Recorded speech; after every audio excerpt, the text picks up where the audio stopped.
Well, here we are, Christmas Eve again, and it's my turn as usual to read "'Twas the Night Before Christmas." I might as well do it while I still can, and before I lose my faculties.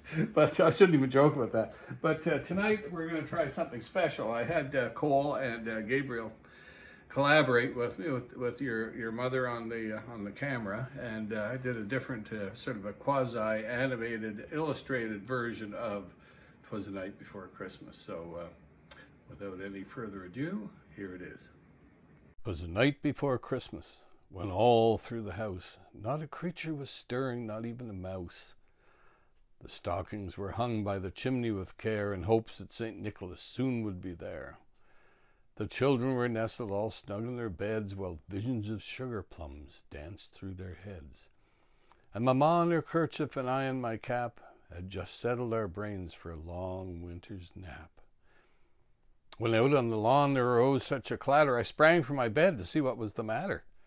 Away to the window I flew like a flash. I tore open the shutters and threw up the sash.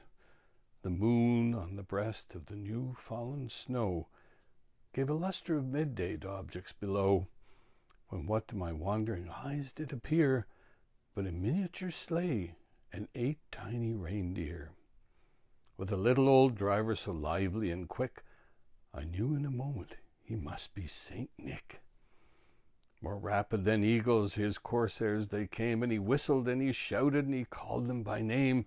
Now Dasher, now Dancer, now Prancer and Vixen, on Comet, on Cupid, on Donner and Blitzen, to the top of the porch, to the top of the wall.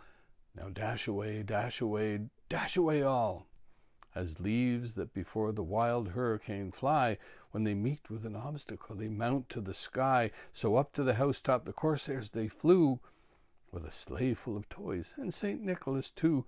And then in a twinkle I heard on the roof the prancing and pawing of each little hoof. As I drew in my head and I was turning around, down the chimney St. Nicholas came with a bound. He was dressed all in fur, from his head to his foot, and his clothes were all tarnished with ashes and soot. A bundle of toys he had flung on his back, and he looked like a peddler just opening his pack. His eyes, how they twinkled, his dimples, how merry. His cheeks were like roses, and his nose like a cherry. His droll little mouth was drawn up like a bow, and the beard on his chin was as white as the snow. The stump of a pipe he held tight in his teeth, and the smoke it encircles his head like a wreath. He had a broad face and a little round belly that shook when he laughed like a bowl full of jelly. He was chubby and plump, a right jolly old elf, and I laughed when I saw him in spite of myself. A wink of his eye and a twist of his head soon gave me to know I had nothing to dread. He spoke not a word, but went straight to his work, and filled all the stockings, then turned with a jerk, and laying his finger aside of his nose, and giving a nod, up the chimney he rose. He sprang to his sleigh, and to his team gave a whistle, and away they all flew like the down of a thistle. But I heard him exclaim as ere he drove out of sight, "Happy Christmas to all, and to all a good night."